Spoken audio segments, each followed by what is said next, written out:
So ತುಂಬ ಜನ ಏನು ಮಾಡ್ತಾರೆ, ಬಿಸ್ನೆಸ್ ಆಪರ್ಚುನಿಟಿಯಿಂದ ಬಂದ ತಕ್ಷಣ ಇರೋ ದುಡ್ಡೆಲ್ಲ ಹಾಕ್ಬಿಡ್ತಾರೆ. ಬಟ್ ಅದು ತುಂಬ ತಪ್ಪಾಗಿ ಮಾಡ್ತಾರೆ. ಯಾಕಂದರೆ ನೀವು ಯಾವುದೇ ಬಿಸ್ನೆಸ್ ಹಾಕೋದಕ್ಕಿಂತ ಮುಂಚೆ ಸ್ವಲ್ಪ ಇವ್ಯಾಲ್ಯೂಯೇಷನ್ ಮಾಡಬೇಕು. ಫಾರ್ ಎಕ್ಸಾಂಪಲ್, ನಾನು ಇವಾಗ ಒಂದು ಟೈಲರ್ ಅಂಗಡಿ ಇರ್ತೀನಿ ಅಥವಾ ಹಾಲಿನ ಅಂಗಡಿ ಇರ್ತೀನಿ. ಬಟ್ ನಾನು ರೋಡಲ್ಲಿ ಆಲ್ರೆಡಿ 4 ಹಾಲಿನ ಅಂಗಡಿ 4 ಟೈಲರ್ ಅಂಗಡಿ ಇದ್ದರೆ ನನಗೆ ಬಿಸ್ನೆಸ್ ಆಗಲ್ಲ ಬಾಸ್. ಯಾಕಂದರೆ ಅವ್ರು ತುಂಬ ಮೊದಲಿಂದ ಇದ್ದಾರೆ, ಕಸ್ಟಮರ್ಸ್ ಜಾಸ್ತಿ ಇದ್ದಾರೆ, ಆ್ಯಂಡ್ ಅಲ್ಲಿ ನೀಡ್ ಇಲ್ಲ.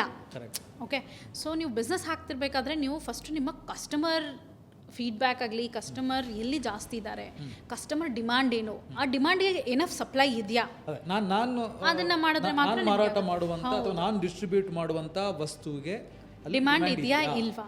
ಡಿಮಾಂಡ್ ಇಲ್ಲ ಅಂದರೆ ನೋ ಪಾಯಿಂಟ್. ಕರೆಕ್ಟ್. ಕಸ್ಟಮರ್ ಬರಲ್ಲ, ನಿಮಗೆ ಬಿಸ್ನೆಸ್ ಆಗಲ್ಲ. ಆ್ಯಂಡ್ ನೀವು ನಿಮ್ಮ ಲೊಕ್ಯಾಲಿಟಿ ಬಿಟ್ಟು ಇನ್ನೊಂದು ಕಡೆ ಸೇಲ್ ಮಾಡ್ತೀನಿ ಅಂದರೆ ನಿಮಗೆ ಲೊಜಿಸ್ಟಿಕಲಿನೂ ತುಂಬ ಹೆವಿ ಆಗುತ್ತಲ್ಲ. ಸೊ ನಾನು ರಾಜಾಜಿನಗರಲ್ಲಿ ಇದ್ಕೊಂಡು ನಾನು JP ನಗರ್ ಮಾಲ್ ಕಳ್ಸೋಕ್ಕಾಗುತ್ತಾ? ಆಗಲ್ಲ. ಯಾಕಂದರೆ ಬ್ಯಾಂಗ್ಳೂರ್ ಒನ್ ಬೆಲ್ಟ್. ಸೊ ನಾನು ಅಲ್ಲಷ್ಟೇ ಮಾಡ್ಕೊಂಡು ಹೋಗಬೇಕು. ಆ ರೀತಿ ನೀವು ನೋಡಿಕೊಂಡು ಬಿಸ್ನೆಸ್ ಆಪರ್ಚುನಿಟೀಸಲ್ಲಿ ಇನ್ವೆಸ್ಟ್ ಮಾಡ್ಕೋಬೇಕು. ಫೈನ್. ಈಗ distribution boss Vala, B the boss.